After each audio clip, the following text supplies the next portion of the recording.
Pour qu'une entreprise soit vraiment rentable, il y a deux chiffres, on va dire, deux chiffres un peu magiques à maîtriser. D'abord, savoir combien coûtent vraiment les produits. Et ensuite, savoir à quel moment précis on commence à gagner de l'argent. C'est ce qu'on appelle le coût de revient et le seuil de rentabilité. Allez, on va décortiquer tout ça ensemble, étape par étape. Voilà la question qui peut tout changer. On pense souvent, à tort, qu'il suffit d'ajouter une petite marge au prix d'achat et hop, le tour est joué. Mais c'est un piège. La réalité, elle, est beaucoup plus complexe. Savoir exactement ce que chaque produit vendu coûte à l'entreprise, c'est vraiment la première étape pour reprendre le contrôle total de ses finances. Pour y voir clair, il faut faire comme en construction, il faut commencer par les fondations, bien comprendre ses coûts. Parce que si la base n'est pas solide, tout le reste risque de s'écrouler. En finance, cette base, c'est de savoir faire la différence entre deux grandes familles de coûts. Alors, le principe est assez simple. D'un côté, on a les coûts variables. Eux, ils sont directement liés à ce qu'on produit. Imaginez qu'on fabrique des textiles intelligents. Plus on va produire de t-shirts connectés, plus on va consommer de tissus, de capteurs, de fils conducteurs, et donc plus ces coûts vont grimper. C'est logique. Et de l'autre côté, on a les coûts fixes. Ça, c'est le loyer de l'atelier, les salaires du personnel administratif, les assurances, bref, tout ce qu'on doit payer chaque mois, qu'on vende un seul t-shirt ou des milliers. Regardons un peu la mécanique de plus près. Si on double la production, on voit que le coût variable total double aussi. Il passe de 4 000 à 8 000 dinars. Mais, et c'est ça qui est super intéressant, le coût par unité, lui, il ne bouge pas d'un iota, il reste à 4 dinars. C'est un peu la règle d'or des coûts variables. Pour les coûts fixes, c'est exactement l'inverse. Le montant total, lui, reste stable. 4 800 dinars quoi qu'il arrive. Mais regardez le coût fixe pour chaque unité vendue, il s'effondre littéralement à mesure que la production augmente. Il passe de 4,80 dinars à seulement 1,60. C'est ça la fameuse magie des économies d'échelle. Plus on produit, plus on répartit ses charges fixes et plus chaque produit devient individuellement rentable. Ok, super. Maintenant qu'on a bien séparé nos deux familles de coûts, on peut commencer à assembler les pièces du puzzle. L'objectif final, calculer le coût de revient complet de notre produit. Le coût de revient, c'est en quelque sorte la vérité absolue du coût d'un produit. C'est bien plus qu'une simple formule, c'est le résultat de tout un processus. Et attention, il y a un détail crucial, on le calcule uniquement pour les produits qui ont été réellement vendus. Pour faire ce calcul, c'est un peu comme si on empilait des briques de Lego. Chaque étape de la vie du produit ajoute sa propre couche de coûts. On commence avec l'achat des matières premières, le tissu, les micropuces. On ajoute ensuite les coûts de fabrication pour transformer tout ça en produit fini. Et enfin, on termine avec les frais pour vendre et livrer le produit. Et voilà, la somme de tout ça nous donne notre coût de revient complet. On va maintenant aborder un concept qui est, pour moi, le véritable moteur du profit. C'est un indicateur ultra puissant pour prendre les bonnes décisions stratégiques, la marge sur coût variable. Pour le dire simplement, à chaque fois qu'on vend un produit, une fois qu'on a payé tous les coûts directement liés à sa fabrication, ce qui reste dans la caisse, c'est ça, la marge sur coût variable.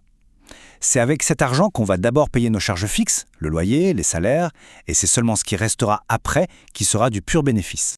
Et la formule, regardez, elle est d'une simplicité désarmante. C'est juste le chiffre d'affaires moins les coûts variables, c'est cette somme, cette marge, qui va nous permettre de respirer et de couvrir toutes nos charges de structure. Si on reprend notre exemple, avec 3000 de nos vêtements intelligents vendus, ça fait un chiffre d'affaires de 18 000 dinars. On enlève les 12 000 dinars de coûts variables et il nous reste une marge totale de 6 000 dinars.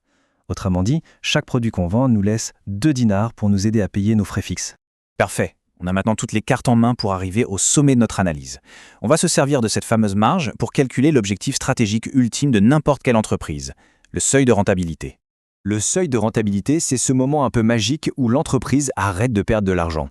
C'est le chiffre d'affaires minimum qu'il faut atteindre pour couvrir absolument toutes ses charges, qu'elles soient fixes ou variables. En dessous de ce seuil, on est dans le rouge. Au-dessus, on commence enfin à faire du profit. Cette phrase, il faut vraiment la retenir, c'est la clé de tout. On a dit que la marge servait à payer les coûts fixes. D'accord ? Donc, le moment exact où le total de la marge qu'on a générée est pile égal au total des coûts fixes, c'est le point mort. Le résultat est à zéro, ni perte, ni profit. Pour le calculer, en fait, il y a deux façons de voir les choses. Soit on se fixe un objectif en termes de chiffre d'affaires, du genre combien d'argent je dois encaisser pour être rentable, soit on se fixe un objectif en volume. Combien de produits je dois vendre ? Les deux sont super utiles pour piloter l'activité au jour le jour. Bon, les formules, c'est bien, mais parfois un bon graphique, ça parle beaucoup plus. Voyons ensemble à quoi ressemble ce fameux seuil de rentabilité, mais visuellement. Ce graphique est vraiment très clair. Vous voyez, on a la ligne des coûts qui monte et la ligne du chiffre d'affaires qui grimpe aussi avec les ventes. Tant que la ligne des coûts est au-dessus de celle des revenus, on est en zone de perte. Et dès que la ligne des revenus la croise et passe au-dessus, bienvenue dans la zone de profit. Ce fameux point de croisement, c'est précisément notre seuil de rentabilité. Alors, revenons à nos calculs. L'objectif est donc de générer suffisamment de marge pour couvrir ces fameux 4800 dinars de charges fixes. C'est notre montagne à gravir pour atteindre l'équilibre. Et après avoir appliqué la formule, le verdict tombe. L'entreprise doit réaliser un chiffre d'affaires de 14 400 dinars pour arrêter de perdre de l'argent. Voilà, l'objectif financier est clair et net.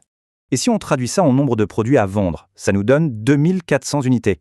Concrètement, ça veut dire que c'est à partir du 2401e produit vendu que l'entreprise va enfin commencer à gagner de l'argent.